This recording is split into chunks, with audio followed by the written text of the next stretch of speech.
A lad walked into the most powerful translation company in the Republic, carrying his father's old satchel. "I'll give you 1,000,000 marks if you can translate this." The CEO chuckled, showing him a document in an antique script. What happened next made his smile vanish forever.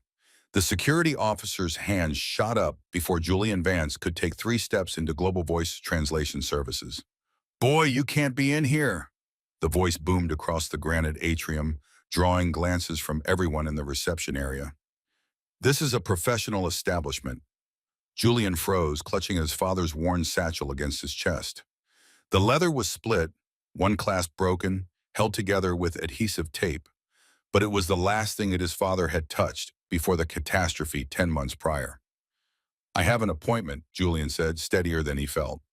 With Silas Blackwood, the room went silent. A 12-year-old lad in trousers too short and patched-up trainers didn't have meetings with CEOs. Especially not Silas Blackwood, the magnate who'd built Global Voice into a dominion. "Right," the officer said, pulling out his data pad. "And I'm dining with Let Him Through Marcus." Dr. Evelyn Reed descended the curved staircase, her expression impassive. His mother scheduled the appointment 3 weeks ago before Evelyn stopped herself. Before circumstances shifted, before Mum got so ill she couldn't work anymore. Julian thought before a critical terminal illness, before the physician said weeks, perhaps a month before everything became impossible. Evelyn led him to the lift without another syllable. As the doors closed, she spoke softly. "Your father was Elias Vance." Julian nodded, throat too constricted to reply. "He was brilliant," Evelyn continued. "One of our finest linguists. When he passed, she stopped. The corporation sent blooms. Julian recalled those blooms, costly arrangements that had made his mother weep with resentment instead of appreciation, because blooms didn't cover caskets or medical expenses or the rent they were already 3 cycles behind on. The lift opened on the 24th floor. Evelyn led him down a passage adorned with photos of Silas Blackwood shaking hands with dignitaries and technology titans. The discussion chamber was massive, floor-to-ceiling panes overlooking Astoria, a surface that could seat 20 individuals. Silas Blackwood sat at the head, flanked by 4 directors in costly attire. They all scrutinized Julian like he was something that had crept in from outside. "So," Silas said, leaning back with a smirk that didn't reach his gaze, "this is Elias's son." The indifferent dismissal in his tone made Julian's hands tighten. "His name was Elias Vance," Julian said clearly. "And yes, I'm his son, Julian Vance." Naturally, Silas waved a hand as if the correction was immaterial. "Dr. Reed said you wanted to discuss your father's contribution here." Julian set the satchel on the discussion surface. 5 sets of eyes tracked the motion. "My father labored here for 8 years, Julian began. "He specialized in rare tongues, archaic dialects, native languages that translation software can't process. And for the last 2 years of his life, he was formulating something.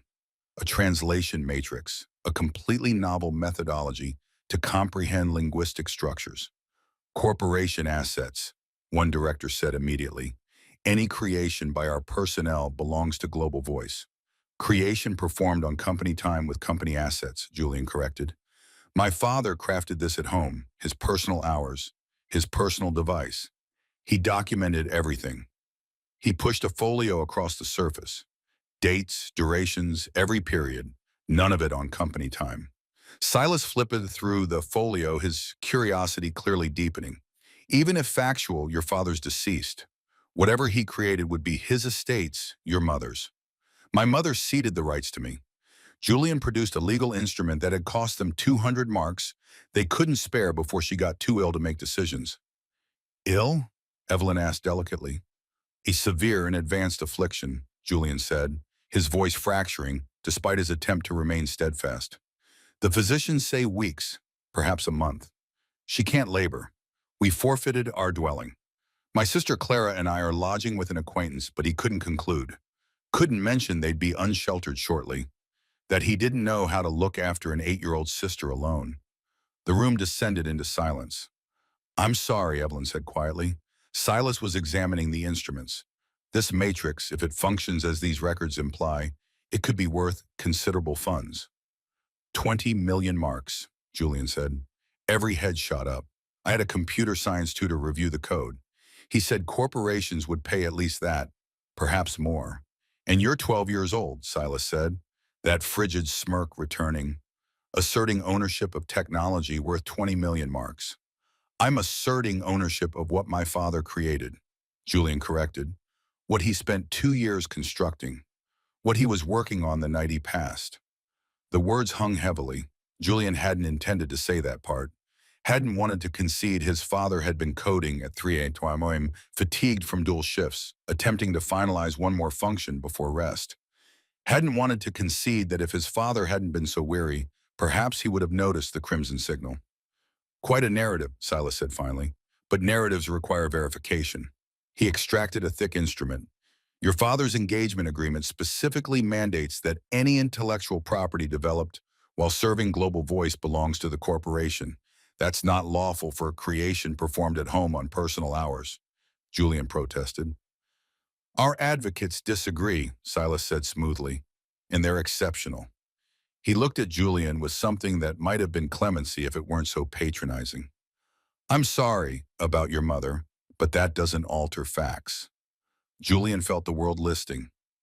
This was meant to rescue them, meant to cover treatments. Grant Clara a future. I'll verify it, Julian heard himself say. Give me a trial, any linguistic challenge. If I can prove the matrix functions, prove my father's investigation was genuine and valuable, you have to acknowledge it belongs to me. Silas's eyes illuminated with something predatory. A trial? Any translation you desire? If I can achieve it utilizing my father's methodology, you admit the matrix is genuine, that it possesses worth. Silas smiled deliberately. How's your ancient Sumerian? Julian felt frost in his abdomen. Ancient Sumerian was one of the most demanding defunct tongues. Maybe 50 persons globally could read it fluently. His father had been one of them. Let's make this engaging, Silas continued. I'll give you 1 million marks if you can translate the Ashton artifact. It contains fragments in 9 distinct tongues. Some haven't been vocalized in millennia. Our entire section has toiled on it for 6 cycles. If you can achieve it now in this room, I'll compensate you 1 million marks and we'll discuss your father's matrix. And if I can't, then you depart. Cease asserting corporation assets. Never engage Global Voice again. Silas extended his hand. Arrangement. Evelyn stepped forward. Silas, this is irrational. He's a minor. He can speak for himself. Silas cut her off, eyes never leaving Julian. Well, are you as brilliant as your father supposed you were? The slight cut deep. Julian contemplated his mother in that infirmary cot, about Clara inquiring every evening when Mum was returning home, about his father laboring until 3:00 a.m., believing this matrix would transform their existences. I'll do it, Julian said, shaking Silas's hand, but I desire signatories in inscription. If I translate that artifact, you compensate me 1 million marks and acknowledge my father's matrix has worth. Arrangement, Silas said, pulling out his comm device. 20 minutes later, the room had filled with individuals. News had disseminated. Junior linguists lined the walls. Someone positioned a recording device. Silas placed a thick artifact in front of Julian. Sheets covered in various archaic scripts. The Ashton artifact, Silas announced. 9 distinct ancient societies. We've translated maybe 30% in 6 cycles. If this lad can achieve even half in an hour, I'll be impressed. Laughter rippled through the room. Julian opened his father's satchel, extracting a worn ledger filled with years of investigation on linguistic structures and phonetic correlations. Then he commenced reading. In the 3rd year of Regent Hammurabi's rule, Julian started, voice clear and steady.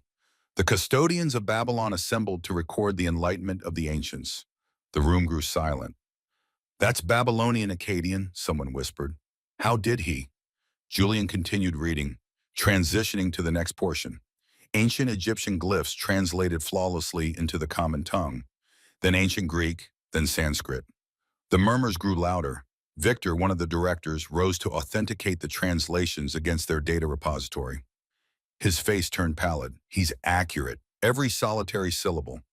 Fortunate presumptions, Silas said, but his voice had lost certitude. Julian switched to Old Persian. The room's energy shifted from mockery to astonishment. Stop, Silas said abruptly. Julian looked up. I said, stop. Silas's voice cut sharply. This is farcical. You're reading from something, some prompt sheet. This verifies nothing. I'm reading from my father's records, Julian said, holding up the ledger. His investigation, the structure recognition method the Matrix employs. Allow him to proceed, Evelyn said resolutely. You established an arrangement, Silas. The arrangement was he translate the artifact, not read from old ledgers. Then trial me without it, Julian said, closing the ledger and pushing it aside. No records, just the artifact. Silas's eyes narrowed. Fine. Sheet 7, classical Syriac, without your prompt sheet. Julian looked at sheet 7. The script was dense, a tongue his father had spent cycles instructing him. He could perceive his father's voice. Syriac is like a link, Julian. It connects archaic to medieval. Attend to the structures. Julian began translating, slowly at first, then quicker as structures engaged. Not rote learning, comprehension, because his father had instructed him to perceive language as human cognition made discernible. When he concluded, the room was silent. How, Victor breathed. Nobody masters classical Syriac at 12. My father commenced instructing me at 6, Julian said quietly. Every evening after toil, every rest period. He said language was the paramount endowment he could bestow upon me. This is irrational, a director muttered. Silas, if this is authentic, we halt this now, Silas intervened, rising abruptly. This exhibition is void. The lad is utilizing information pilfered from this corporation. My father labored at home, Julian shouted, restraint fracturing. On his personal hours, his personal funds. He remained awake until 3:00 a.m., while you compensated him barely enough to nourish his kin. He imparted everything, and you didn't even notice when he... Julian couldn't conclude. The sorrow struck like a surge. His father hunched over that portable device at 3:00 a.m., so exhausted he could barely discern straight, attempting to conclude one more function, then entering the conveyance to drive to a depository shift because Global Voice didn't compensate enough, not noticing the crimson signal until too late. He's verified nothing, Silas said frigidly, except Elias trained his son like an exhibition primate. This doesn't verify the Matrix exists or possesses worth, and it certainly doesn't verify we owe you anything. You pledged 1,000,000 marks, Evelyn said, voice rigid in front of 30 signatories. I said if he could translate it. He's achieved maybe 20%, not the arrangement. I can conclude, Julian said desperately. Grant me duration. No, Silas said flatly. 1 minute to translate the ensuing portion. Sheet 12, Ancient Sumerian, or the arrangement is null. Julian flipped to sheet 12, hands trembling. The Sumerian was the most demanding segment. Even his father had contended with this dialect. 50 seconds, Silas said, checking his timepiece with a cruel smirk. Julian gazed at the symbols, apprehension escalating.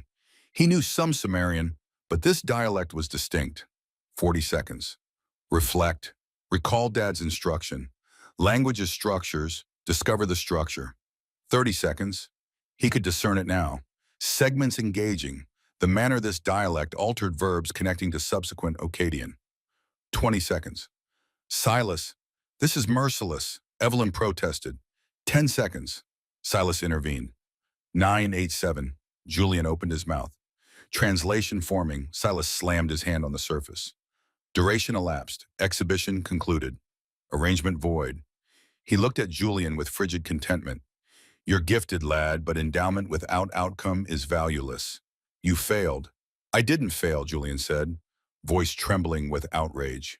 You altered the stipulations because you're apprehensive. Apprehensive of what? Of the veracity. You know the Matrix is genuine, you know it's worth millions, and you know it doesn't belong to you. Verify it, Silas challenged. Show me code, documentation, something more than deceased man's ledgers and trivial performances. Trivial performances? The word struck like a blow. The Matrix is on my father's portable device, Julian said quietly, the one in the conveyance when his voice fractured. When the catastrophe occurred, then produce it. The portable device was demolished, Evelyn said softly, checking her data pad. The catastrophe report states damaged beyond retrieval. Julian felt the floor drop. The portable device, the solitary verification, Vanished. Then we're concluded, Silas said, gathering documents. Protection will escort you out. Do not return. If you harass Global Inc. again, our advocates will manage it. Wait, Victor said. The lad clearly possesses knowledge from somewhere. We've investigated sufficiently. Assembly adjourned. The room emptied within moments. Only Julian, Evelyn, and Silas remained. I'm sorry, Julian. Evelyn said, I'll assist however I can. Do not offer false optimism. Silas cut her off. His father is deceased. The matrix is gone. He has no verification, no claim. The most benevolent action is letting him proceed. Evelyn looked at Silas like she didn't recognize him. When did you become this individual? I've perpetually been this individual. Julian picked up his father's satchel, meticulously placing the ledger inside. My father was correct about you, Julian said, meeting Silas's gaze. He said you were brilliant but hollow, that you'd constructed a dominion on others' contribution and convinced yourself you merited it. He closed the satchel. He said someday someone would prove you erroneous. And you suppose that's you? No, it's my father. Even deceased, he's still smarter than you'll ever be. And somehow I'm going to verify it. Julian walked to the entrance, then turned back. That Sumerian portion you granted me 1 minute for? I know what it states. Desire to perceive? Silas's expression flickered. The greatest pilferers are not those who acquire metallic, but those who appropriate recognition from the deceased. For metallic can be substituted, but a man's bequest, once pilfered, is forfeited perpetually. Julian let the words hang like an indictment. Is that what it truly states? Evelyn asked. Word for word, Julian confirmed. Humorous coincidence, isn't it? He departed before Silas could reply, walking through the atrium out into Astoria deluge. Behind him, Silas Blackwood stood frozen because he just realized 3 elements. 1, the Matrix was genuine. 2, the lad could authentically translate ancient Sumerian. 3, he just committed a very grave blunder, and Julian Vance, walking through deluge with his father's satchel, was about to ensure the entire cosmos knew it. The video attained 2 million views in 6 hours. Julian didn't know that yet. He was sitting on a resting surface outside Astoria Public Repository, deluge soaking through his coat, gazing at his father's ledger like it might contain resolutions he'd overlooked. It didn't. The matrix was gone, the portable device demolished, and Silas Blackwood had 30 signatories who'd witnessed Julian fail the translation trial. Julian, he looked up. Evelyn Reed stood there with an overhead covering, her professional suit substituted by jeans and a woven garment. She looked distinct, smaller, more human. How did you locate me? Julian asked. You mentioned your sister attends Madison Primary. The repository is 3 blocks from there. I took a deduction. Evelyn sat down beside him, holding the overhead covering over both of them. I wanted to apologize for what transpired. Silas was merciless, intentionally merciless. He was safeguarding his corporation, Julian said flatly. That's what CEOs achieve, correct? Not in that manner. Evelyn pulled out her comm device. Julian, you need to perceive something. She showed him the video. Someone in the discussion chamber had recorded everything and disseminated it online. The heading made Julian's abdomen constrict. Magnate CEO mortifies brilliant lad, then realizes he's erroneous. 2 million views, Evelyn said quietly. And climbing. The remarks are individuals are incensed. Very incensed. Julian watched himself on the display, saw the instant Silas stopped him, saw his personal visage fracture when duration expired, saw Silas's cruel smirk. Then he scrolled to the remarks. This CEO is repulsive. That lad is clearly brilliant. I'm a linguistic professor. What that miner achieved with those tongues is exceptional. My mother succumbed to affliction last cycle. This impacts differently. That boy is contending for his kin and being crushed by a magnate. Equity for Julian. There were thousands more. Julian's hands trembled as he scrolled. It improves, Evelyn said. She pulled up another video. This one from the security device in the atrium, or worse, contingent on how you perceive it. The atrium footage displayed Julian departing, walking past the security officer, and then, clearly audible, Julian's voice. The greatest pilferers are not those who acquire metallic, but those who appropriate recognition from the deceased. The officer had inquired what he meant. Julian had explicated it was the Sumerian translation, the one Silas said he'd failed to conclude. Someone disseminated the atrium footage. Evelyn said, "It's been viewed 5 million times. Individuals are contrasting your translation to scholastic sources." "Julian, you were accurate. Word for word correct." Julian felt something frigid settle in his thorax. "So Silas knows I could have achieved it. That I only failed because he granted me 1 minute. Silas knows he committed a blunder." Evelyn corrected. "A very public, very documented blunder. His comm device has been ringing incessantly.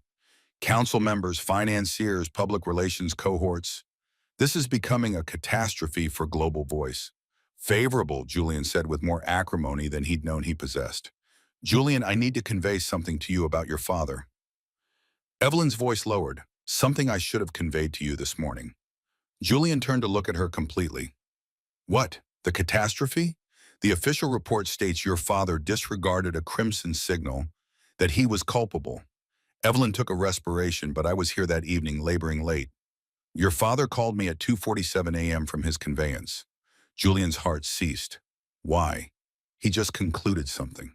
The Matrix. He was so excited he could barely speak. He said he'd fracture the final structure, that it functioned, that he needed to show me immediately. Evelyn's eyes were moist now. "I told him to go home, acquire rest, come in the subsequent morning. But he was so excited, so certain this was going to transform his family's existence. He said he was already in his conveyance, that he'd be here in 10 minutes. And then," Julian whispered, "and then he didn't arrive. I waited 20 minutes and called him. No reply. I called again. Nothing." Evelyn wiped her eyes. "The constabulary called me at 3:30 a.m., inquired if I knew Elias Vance, if I knew why he'd been driving downtown at 3:00 a.m. Julian felt like he couldn't respire. "You never conveyed anyone this?" "I conveyed the constabulary, but Silas." Evelyn's voice rigidified. "Silas interred it. Didn't want the corporation connected with an employee perishing while essentially laboring. He ensured the catastrophe report concentrated on the crimson signal, not on why your father was driving exhausted at 3:00 a.m. to exhibit his contribution to his superior. He concealed it. He protected the corporation," Evelyn said, "which is what he perpetually achieves. But Julian, there's more. Your father had backed up the Matrix to Global Voice's ethereal server that evening, right before he entered the conveyance. I located the backup this afternoon." Julian's world tilted. "What?" Evelyn pulled out a universal serial bus drive. "I downloaded it before Silas could erase it. The complete Matrix, all your father's code, his investigation, his documentation, everything." Julian stared at the drive like it was a detonator. "Why are you imparting this to me?" "Because it belongs to you," Evelyn said simply. "Because your father perished bringing his contribution to exhibit me, and I should have driven to him instead of making him come here exhausted. Because Silas mortified you today, and I stood there and allowed it to transpire." Her voice fractured. "Because it's the correct action to achieve." Julian took the drive with trembling hands. "Silas will dismiss you probably." Evelyn consented. "But I've been laboring for a man I'm mortified of for too long. My daughter inquired of me tonight why I allowed that CEO to be cruel to a minor whose mother is perishing. She's 7 and she could discern it was erroneous. How could I not?" She stood closing her overhead covering. "I dispatched you directives for accessing the files. They're encoded with your father's birth date. And Julian, there's a video file in there too, something your father recorded the night he perished. I suppose you should view it." Evelyn walked away before Julian could reply, vanishing into the Astoria evening. Julian sat on that resting surface for a prolonged duration, holding the universal serial bus drive in his father's ledger, feeling the mass of both. Then he raced to the repository. The repository was about to conclude, but Mrs. Thompson, the curator, who'd known Julian since he was 6, permitted him to utilize a device in the back chamber. She didn't inquire about queries, just brought him warm cocoa and closed the entrance. Julian inserted the drive, entered his father's birth date, watched the files materialize on display, folios of code, investigation instruments, translation arrays, and one video file labeled for Julian and Clara. Julian's hand hovered over the cursor for a full minute before he clicked. His father's visage filled the display, alive, smiling so clearly exhausted, but radiating delight. "Greetings, companion," Elias said. "And Clara, if you're viewing this too, if you're perceiving this, it signifies something transpired to me, and I need you to know certain elements." Julian's perception blurred with tears, but he didn't avert his gaze. "Firstly, the matrix functions.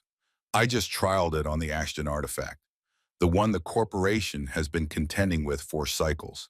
Translated the whole element in 47 minutes, all 9 tongues. It's flawless, Julian.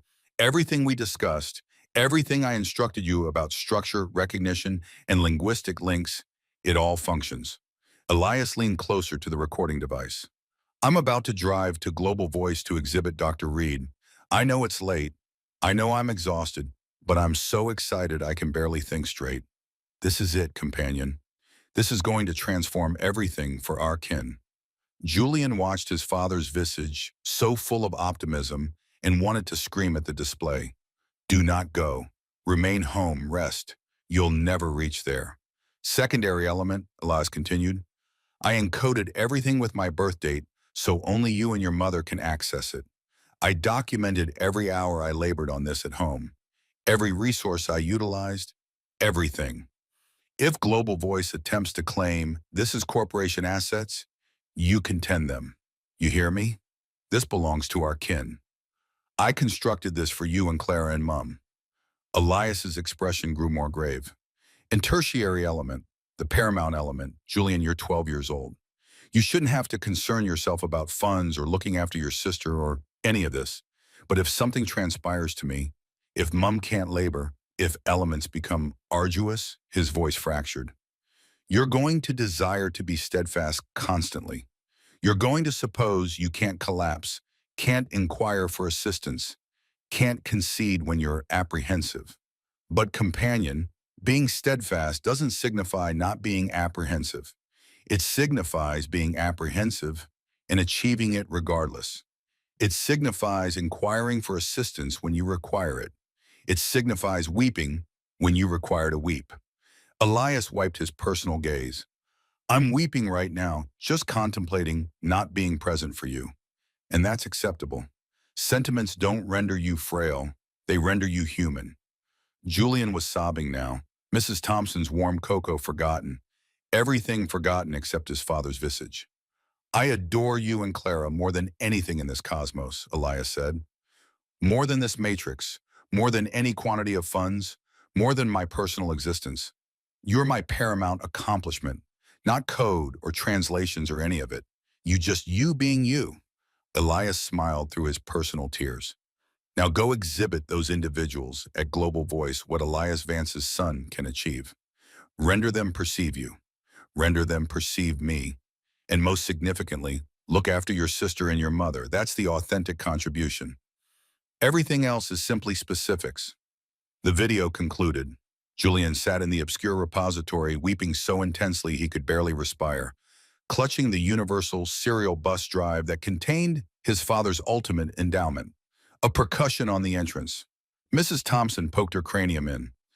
"Julian, dearie, there are some individuals here to perceive you. I don't desire," Julian started. "One of them states she's from Channel 7 broadcast." Mrs. Thompson intervened gently. "And there's an advocate in someone from the Astoria Times. They all viewed the videos. They desire to assist." Julian wiped his eyes, looked at the universal serial bus drive, looked at his father's ledger. "Render them perceive you. Render them perceive me." "Acceptable," Julian said, his voice stronger now. "Permit them entry."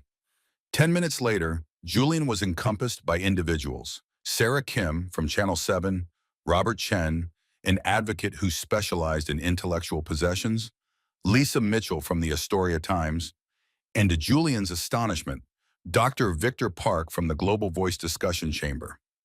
"I resigned," Victor said without preface. "This afternoon, after viewing Silas mortify you, after perceiving the videos go rampant, after 20 cycles of viewing that man crush individuals. I resigned, and I desire to assist you verify that matrix is yours, we all achieve."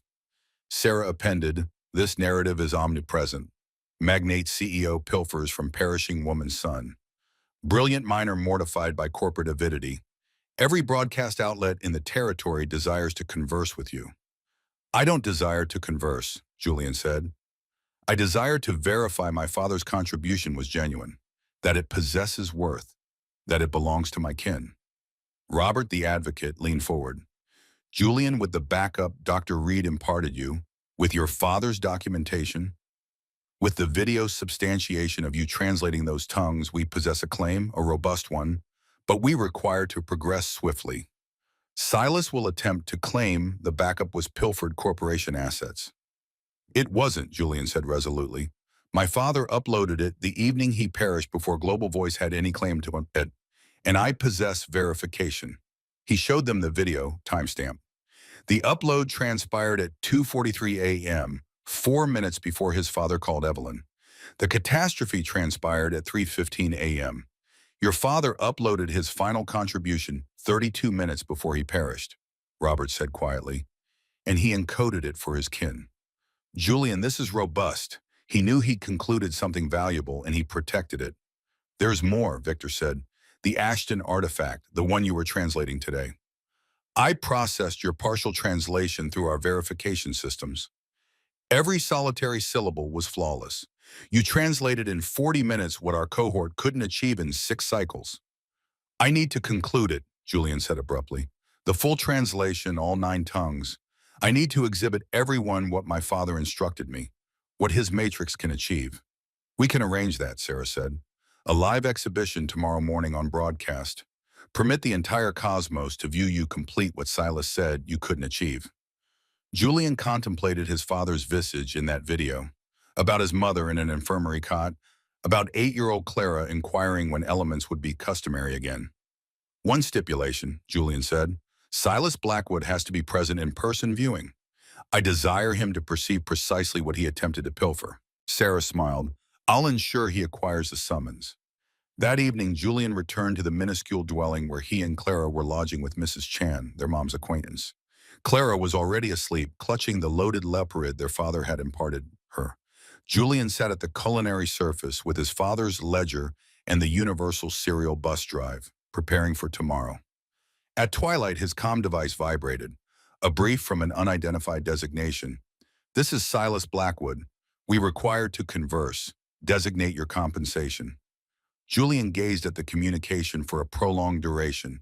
Then he inscribed back. Channel 7. Tomorrow morning, 9 o'clock a.m. Come view me, conclude what you said I couldn't achieve. Then we'll converse about what you owe my kin. He hit send and disabled his comm device. Across the metropolis in his uppermost story office, Silas Blackwood read the communication and realized something that rendered his vitality turn frigid. He'd underestimated Elias Vance's son, and now the entire cosmos was viewing. The contention had just commenced. The Channel 7 studio was packed by 8:30 a.m. Julian arrived with Clara, who'd insisted on attending. Dad would desire me there, she'd said with a sort of certitude only 8-year-olds possessed. Mrs. Chan had attired them both in their finest clothes, which still weren't considerable, but they were pristine. Sarah Kim met them at the entrance. We've had to repel individuals. Fire statute. But Julian, she gestured to the studio, looked through the pane. Julian could perceive the set, not the habitual broadcast counter, but a straightforward surface with 2 seating facing each other. On one aspect, the Ashton artifact spread out like an indictment. On the other, an uninhabited seating awaiting him. But it was the audience that rendered Julian's respiration seize. The studio accommodated maybe 50 individuals. Every seat was occupied, and not with arbitrary audience individuals. These were individuals who mattered. Linguistic professors from the University of Washington, linguists from contending establishments, technology CEOs who comprehended what a revolutionary matrix signified, journalists from national outlets, and in the vanguard row, looking like he'd prefer to be anywhere else, Silas Blackwood. He attempted to decline, Sarah said quietly, dispatched advocates stating he was too occupied. But when I mentioned we'd conduct the segment regardless and discuss his non-attendance, he materialized with his entire legal cohort. She pointed to 3 individuals in costly attire sitting behind Silas. Favorable, Julian said. His hands were trembling, but his voice was steady. I desire him to perceive this. Evelyn Reed appeared from behind the scenes. She looked distinct, fatigued, but lighter somehow, like she'd deposited a mass she'd been conveying too long. I was dismissed at 6 o'clock a.m., she said without preface. Silas called personally, said I'd pilfered corporation assets and he was contemplating criminal indictments. Evelyn, I'm so sorry. Do not be, Evelyn intervened. Finest element that ever transpired to me. My daughter embraced me this morning and said she was proud of me for assisting you. That's worth more than any vocation. She handed Julian a folio. Your father's complete documentation. Every date, every hour, every record, I appended my personal testimony about the evening he perished when he uploaded the Matrix. Everything. Silas's advocates can't touch this. Julian took the folio with trembling hands. Gratitude. Do not express gratitude to me. Just exhibit them what Elias Vance's son can achieve. At 8:55 a.m., Sarah led Julian to the set. The cameras were already revolving, broadcasting live to Channel 7's streaming platform. The view counter in the corner was ascending. 50,000 viewers, 100,000, 200,000. Julian sat in the seating, Clara beside him for ethical backing. Across from him, the Ashton artifact waited. Sarah took her position. Good morning, I'm Sarah Kim, and you're viewing what may be the paramount exhibition in Translation Chronicle. 12-year-old Julian Vance asserts his late father, Elias Vance, created a revolutionary translation matrix. Yesterday, Global Voice CEO Silas Blackwood challenged Julian to translate this artifact containing 9 ancient tongues for 1 million marks. The camera traversed to Silas, whose expression was meticulously impartial. Julian concluded partial translations of 4 tongues before Mr. Blackwood halted the exhibition. Sarah continued, Today, Julian will conclude all 9 tongues in full on live telecasting. Mr. Blackwood, would you desire to issue an assertion before we commence? Silas stood, smoothing his necktie. He looked directly at the camera, not at Julian. I'm here as a civility, Silas said, his voice conveying that same patronizing tone from the discussion chamber. The lad possesses impressive linguistic proficiencies. No one disputes that. His father instructed him well. But translating ancient writings doesn't verify a matrix exists. It verifies he possesses a favorable memory and instruction. So you don't believe the matrix is genuine? Sarah asked. I believe Elias Vance was a talented linguist who instructed his son. I don't believe a cleaning lady's spouse created something worth millions that our entire investigation section missed. Silas sat back down, but I'm willing to be proven erroneous. The condescension in his voice rendered several individuals in the audience shift uncomfortably. Julian heard Clara's sharp intake of respiration. He called Dad a cleaning lady's spouse, Clara whispered. Julian put a hand on her arm. It's acceptable. Dad would state, permit the contribution to articulate. Sarah turned to Julian. Are you prepared? Julian nodded. He opened his father's ledger, the one filled with years of investigation and fondness. Then he began. The Ashton artifact is a compilation of 9 ancient writings, Julian said, his voice clear despite his anxieties. It was discovered in 1987 by archaeologist James Ashton in what's now Iraq. The writings span distinct societies and temporal periods. No one has successfully translated the complete artifact because each portion requires proficiency in a distinct defunct tongue. He picked up the first sheet. I'll commence where Mr. Blackwood halted me yesterday. Sheet 12, Ancient Sumerian, Old Babylonian dialect. The room grew silent. Julian could perceive Silas's eyes on him, waiting for him to fail. Julian began reading, not simply translating syllables, but explicating the context, the grammatical constructs. His father had instructed him to recognize the structures that connected this dialect to others. In the duration before recollection, Julian translated, the astute individuals assembled to preserve knowledge. They comprehended that languages succumb, but veracity remains to those who succeed. Seek not the syllables, but the significance behind them. He looked up at the camera. This portion is about preservation, about how knowledge survives when the individuals who created it don't. My father comprehended that. He spent his existence preserving perishing languages because he believed everyone merits to be perceived, even the deceased. Julian's voice fractured on the ultimate syllable, but he pushed through. He moved to the ensuing portion, classical Syriac, and translated it flawlessly.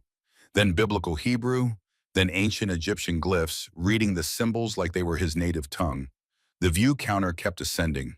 500,000, 800,000, 1,000,000. With each tongue, Julian didn't simply translate. He explicated, he instructed.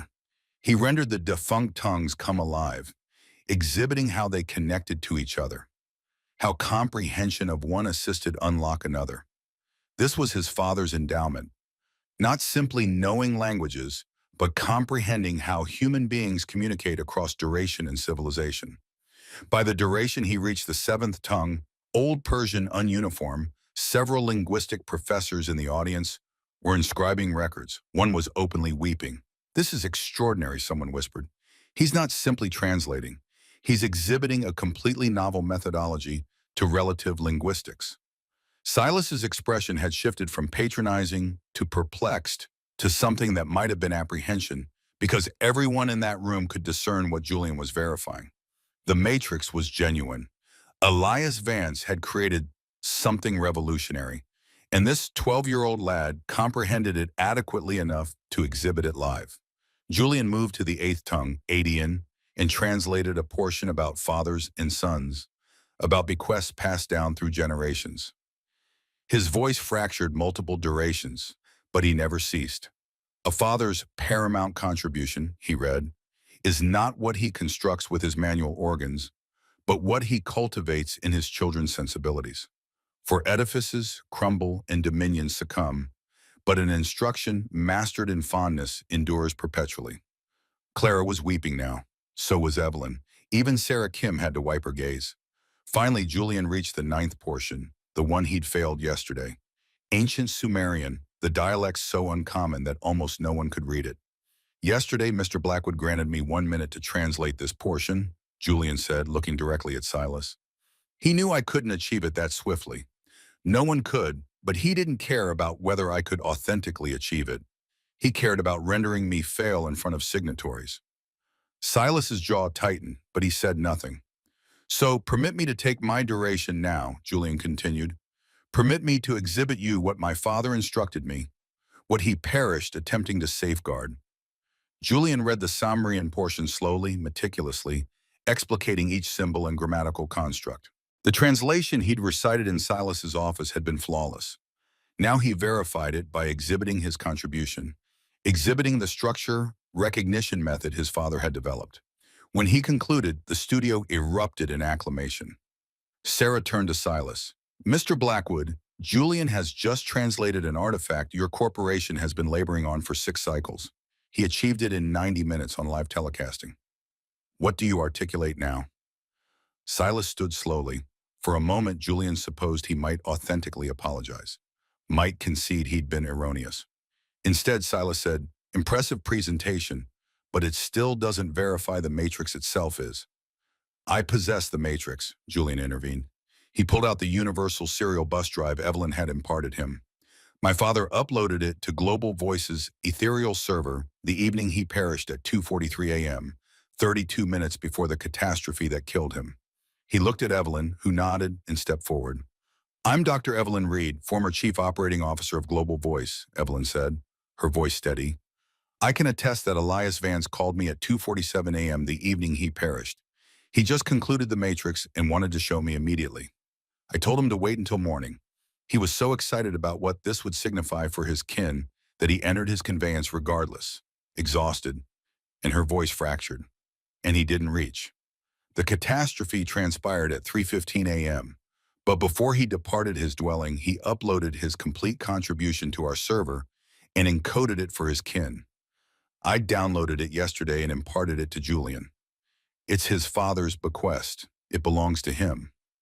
Silas's visage had turned pale. "You pilfered corporation assets. I preserved a deceased man's final endowment to his children," Evelyn corrected. "Elias uploaded it as personal files to a personal encoded folio. Global Voice has no legal claim to it."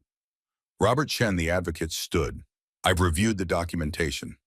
Elias Vance labored on this matrix exclusively at home on personal hours utilizing personal resources. He documented everything meticulously, and he uploaded the final version before Global Voice could claim any rights to it. Legally, this belongs to his estate, which signifies it belongs to Julian. We'll perceive what our advocates articulate, Silas said. We already know what they'll articulate, Robert replied. I contacted them this morning, showed them the substantiation. They recommended Global Voice to resolve immediately before this becomes an even greater public relations catastrophe than it already is.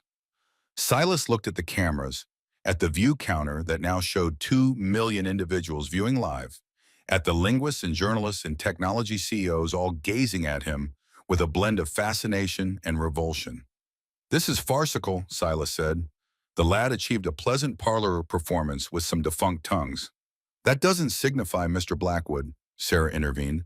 Before we commenced live, we had 3 linguistic professors independently verify Julian's translations against the most current scholastic investigation. They've all confirmed every syllable is correct. Every interpretation is not simply precise, but insightful. Julian just exhibited a level of linguistic comprehension that most PhD aspirants don't possess. She turned to the camera. But more than that, he showed us something his father comprehended. That language isn't simply about syllables, it's about connection. It's about preserving the voices of individuals who preceded us. It's about ensuring that brilliance, wherever it emanates from, whether from a magnate's investigation laboratory or from a linguist laboring at 3 o'clock a.m. to grant his kin a superior existence, gets recognized. Silas stood abruptly. I've perceived adequately. My advocates will be in contact. He started to depart, but Julian's voice stopped him. My father respected you, Julian said quietly. The room grew silent. He kept an image of you on his counter at home from when Global Voice attained the Translation Excellence distinction. You were receiving the distinction for contribution. My father achieved. He translated the Commonwealth instruments that attained you that recognition. But he kept the image regardless because he believed in the corporation's directive. He believed you cared about languages, about preservation, about imparting voice to the unvoiced. Julian stood walking towards Silas. When did you cease caring? When did it become about funds and authority instead of about the contribution? When did you decide that individuals like my father, individuals who authentically achieve the contribution while you acquire the recognition? When did you decide we were expendable? Silas's visage had turned crimson. I constructed this corporation from nothing. My father constructed your prosperity, Julian intervened. And when he perished bringing you his paramount contribution, you interred it. You interred him. You ensured no one knew he'd been laboring himself to demise for you. And then when his son came inquiring for assistance, you mortified me in front of your entire staff. I don't have to attend to this, Silas said. Yes, you achieve, Clara said, suddenly standing up. Her small voice conveyed across the studio. You have to attend because my dad perished attempting to show you something significant and you didn't care. You have to attend because my mom is perishing and you could assist, but you won't. You have to attend because you're cruel and my dad was pleasant and pleasant should matter more than cruel. The studio was completely silent.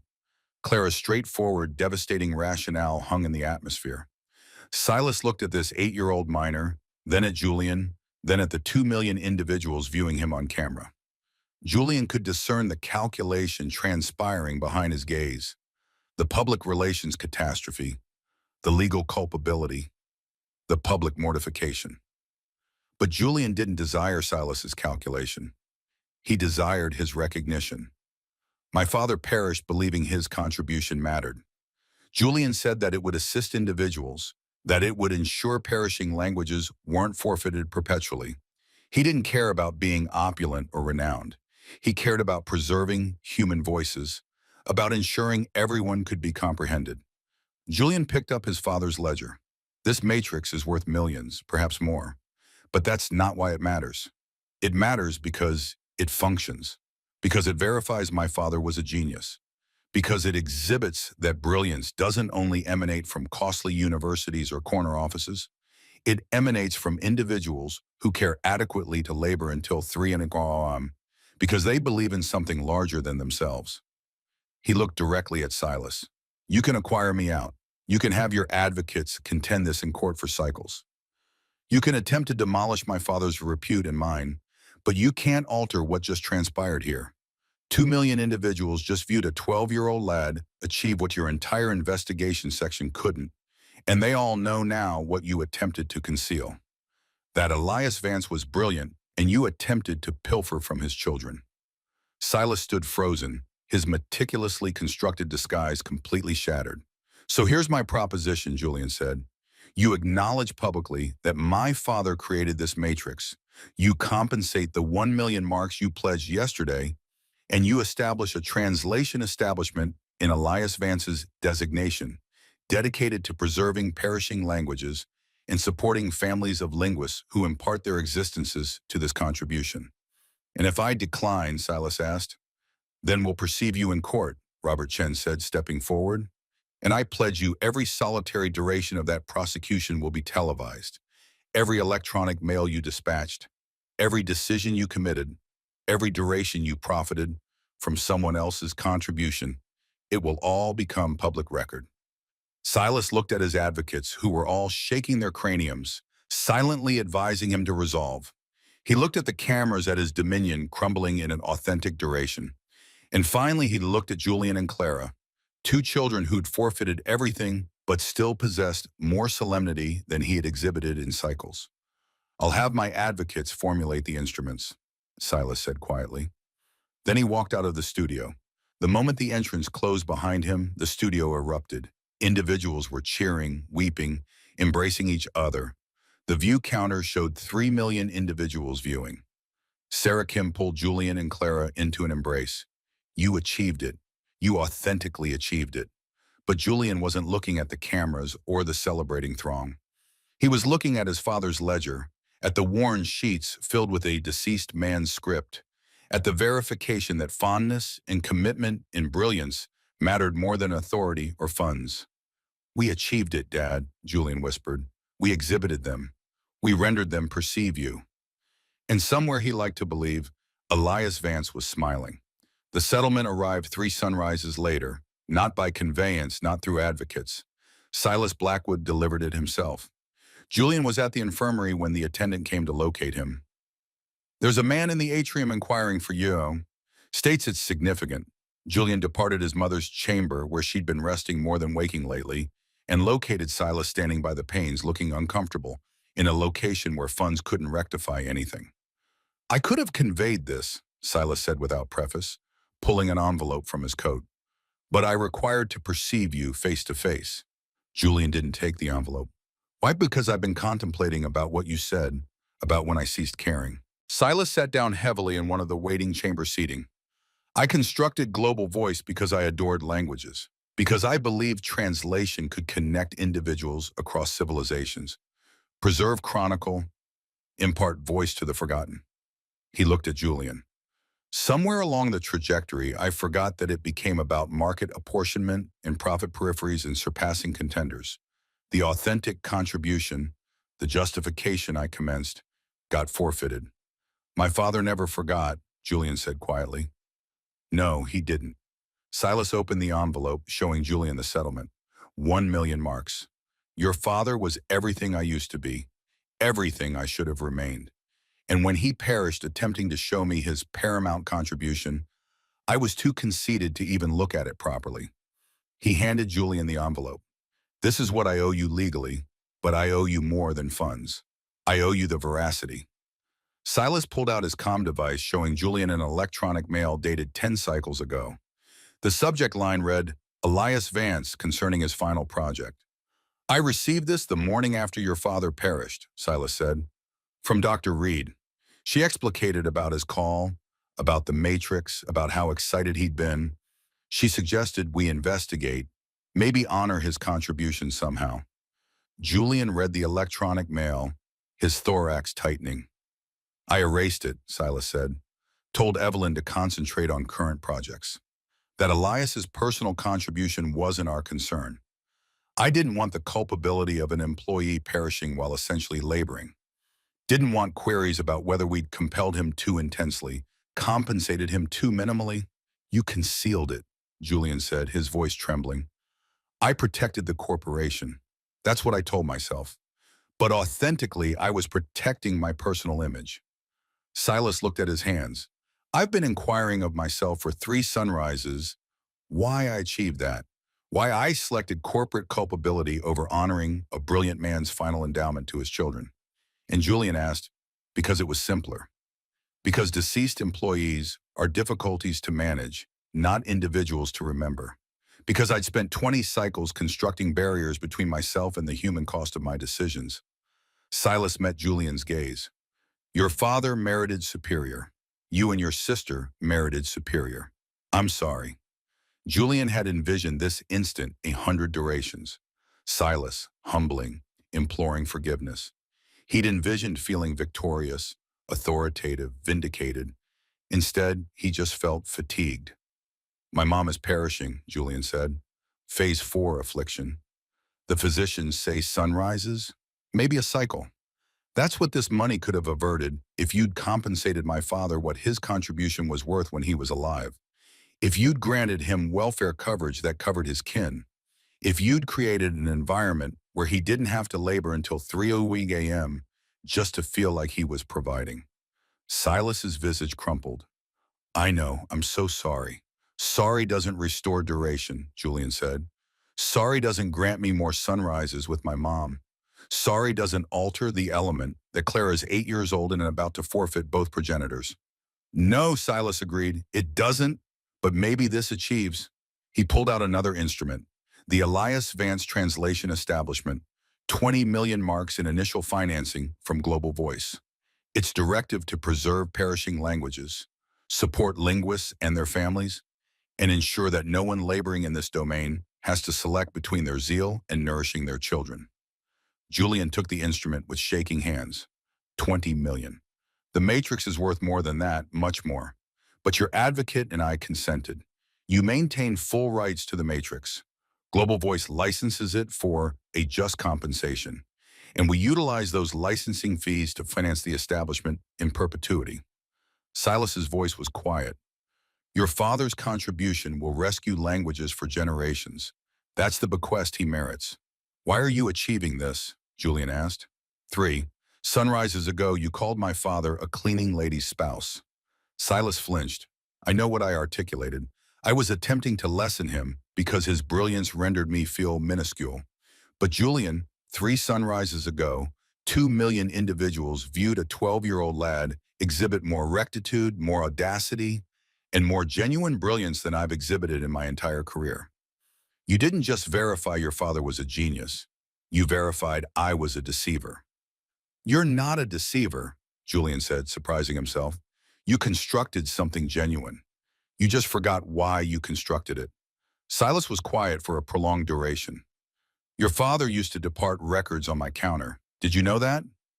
Little adhesive records with engaging translation challenges, cryptic linguistic connections, elements he supposed I'd locate fascinating. I discarded most of them without reading them, too occupied with significant assemblies to care about a linguist's intellectual inquisitiveness. He pulled a crumpled ochre adhesive record from his pecuniary container. I maintained one. Don't know why. It states, Silas located a connection between Hittite and ancient Finnish that scholars overlooked. Language is like melody. Sometimes the concord is more significant than the aria. Supposed you'd value it. Elias Silas's hands were shaking. I never replied, never even acknowledged it. He was attempting to share his zeal with me, attempting to connect, and I couldn't be inconvenienced. Julian felt something shift in his thorax.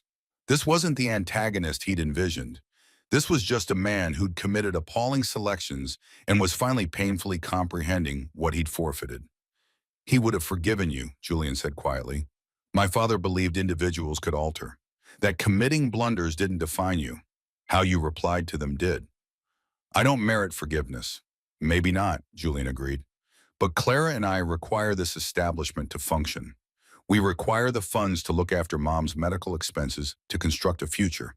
And we require someone who comprehends the translation cosmos to assist govern it appropriately. He looked Silas in the eye. So here's what I'm offering. You labor with us, you assist construct this establishment into something Dad would be proud of. You utilize your connections, your corporate knowledge, your resources, and maybe by achieving that, you become the individual you were when you commenced Global Voice. Silas stared at him. You trust me after everything? I trust you to desire to be superior, Julian said. That's distinct, but it's a commencement. An attendant appeared in the doorway. Julian, your mother is awake. She's inquiring for you and Isabella. Julian stood immediately. Silas rose with him. Can I? Silas stopped himself. I'm sorry, this is your duration with her. Wait, Julian said. He didn't know why precisely. Maybe because his father had believed in granting individuals opportunities. Maybe because resentment was exhausting and his mother didn't have much duration remaining. Come with me just for a minute. I desire her to know the establishment is genuine. The dad's contribution mattered. They walked to Sophia's chamber together. Clara was already there, holding her mother's hand. Sophia looked impossibly minuscule in the infirmary cot, tubes and monitors encompassing her. Mom, Julian said gently, someone's here to perceive you. Sophia's eyes concentrated on Silas. Recognition flickered across her visage. You're the CEO from Elias's corporation. Yes, ma'am, Silas said, his voice thick. I desired to convey you personally. Your spouse was a brilliant man.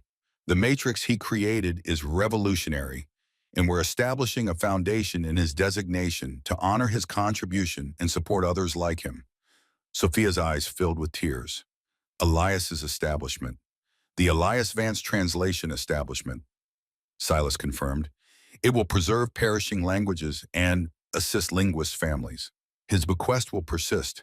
He'd like that, Sophia whispered. He perpetually said languages were voices from the past inquiring not to be forgotten. She looked at Julian and Clara. You achieved this. You rendered them perceive your father. We achieved it together, Mom, Julian said, taking her other hand. All of us. Even Mr. Blackwood assisted in the conclusion. Sophia smiled, and for a moment she looked like the steadfast woman she'd been before illness acquired that strength. Elias would be so proud. Not because you acquired the funds, but because you contended for what was correct. She closed her eyes, exhausted from even that brief conversation. The physician pulled Julian aside moments later. Her vitals are declining. We're rendering her comfortable, but he didn't require to conclude. How long? Julian asked. Hours, maybe a sunrise. I'm sorry. Julian nodded numb. He'd known this was arriving, but knowing didn't render it simpler. Silas approached quietly. I'll depart. But Julian, he pulled out a credential. This possesses my personal designation. Day or evening. Whatever you and Clara require, you call me. I mean that. Gratitude, Julian managed. After Silas departed, Julian and Clara sat with their mother, holding her hands, conveying her about the live exhibition, about how the entire cosmos had perceived Dad's brilliance, about how they were going to be acceptable. Sophia drifted in and out, but each duration she woke, she smiled at her children like they'd granted her the paramount endowment imaginable.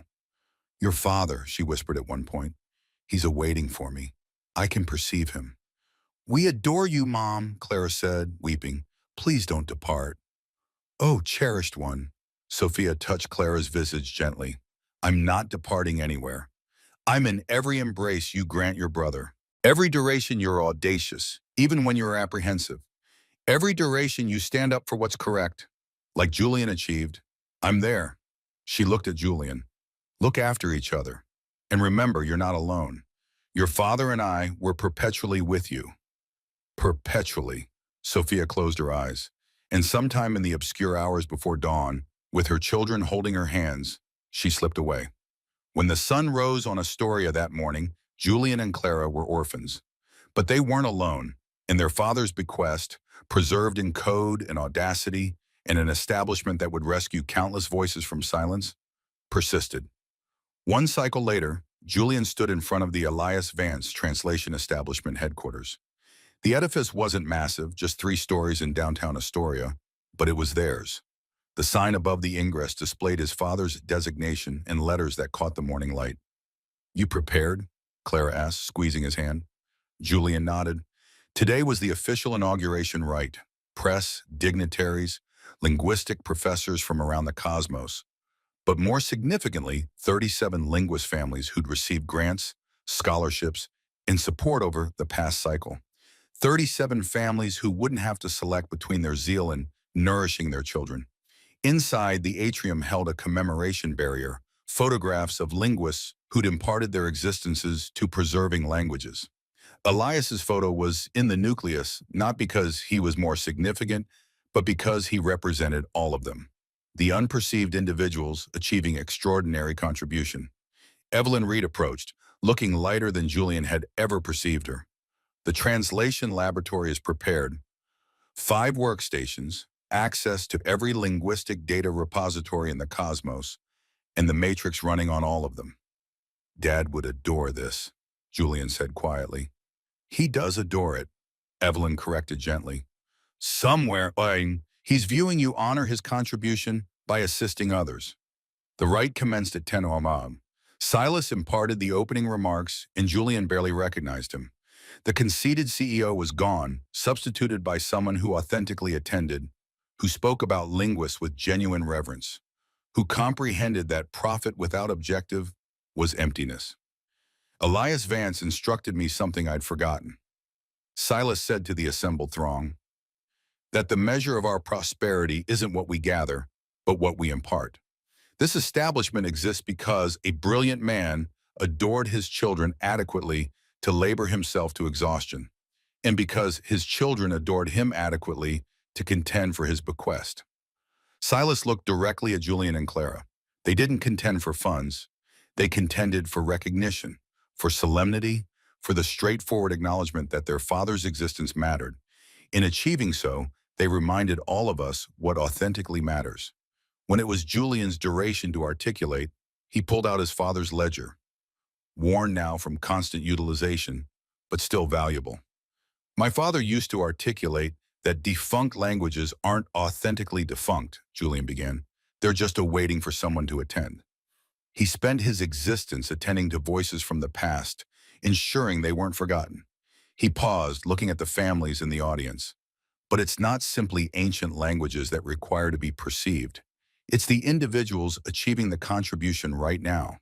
The linguists remaining awake late, juggling multiple vocations, selecting between compensating expenses and pursuing their zeal. My father was one of those individuals, and he shouldn't have had to select. Julian held up the ledger. This establishment ensures others don't have to commit that selection. But it's more than funds. It's recognition. It's articulating your contribution matters. Your voice matters. You matter. Clara stepped forward, holding something wrapped in textile. She unwrapped it meticulously. The broken cavalier from a board set they had located in their father's belongings. Our dad instructed us that broken elements can still be valuable, Clara said, her voice clear despite her anxieties. This segment was broken, but he maintained it because it reminded him that being damaged doesn't signify being valueless. He was fatigued and injured and contending, but he was still brilliant, still valuable, still worth remembering. She placed the broken cavalier on a rack beside Elias's photo. This is for everyone who feels broken. You're not. You're just awaiting for someone to perceive your worth. The audience erupted in acclamation, many openly weeping. After the rite, families approached Julian and Clara, a woman from Somalia whose native tongue was perishing. She'd received a grant to document it before the ultimate speakers passed away. A man from Peru who could now afford software to digitize ancient Incan writings. A teenage minor whose linguist mother had succumbed. Now on a scholarship to study linguistics at university. Each narrative was distinct. Each narrative was the same. Individuals who'd been unperceived now being perceived. At midday, Julian and Clara walked to the roof garden Evelyn had conceived. Astoria spread below them, the metropolis where their progenitors had contended and envisioned and ultimately imparted everything. Mom and Dad would be proud, Clara said. They are proud, Julian corrected. He could perceive it in every prosperity narrative, every preserved language, every family assisted. His parents' fondness transformed into something tangible that would outlive all of them. Silas joined them on the roof. The university just called. They desire to designate their linguistics section after Elias, and 3 technology corporations have requested licensing agreements for the Matrix. The establishment will be fully financed for at least 20 cycles. What about you? Julian asked. Are you contented? Silas considered the query. I'm beneficial. That's superior than contented. I spent 20 cycles being prosperous and wretched. Now I'm laboring harder than ever and authentically resting at evening. He smiled. Your father's final endowment wasn't just the matrix. It was exhibiting me that prosperity without objective is just costly emptiness. As the sun set over Astoria, Julian opened his father's ledger, One Ultimate Duration. On the ultimate sheet in his father's script was a quotation in ancient Sumerian. Julian had translated it 100 durations, but it never ceased signifying something novel. The greatest bequest is not metallic or terrain, but the audacity to stand for what is correct when standing costs everything. Julian closed the ledger gently. His father had stood for what was correct, even when it cost him everything, and Julian had ensured the cosmos knew it. The Matrix would preserve 1,000 perishing languages. The establishment would support countless families. Elias Vance's designation would be remembered by generations of linguists. But more than that, more than any of it, a 12-year-old lad had looked at the most authoritative CEO in his domain and said, "My father mattered," and the cosmos had attended.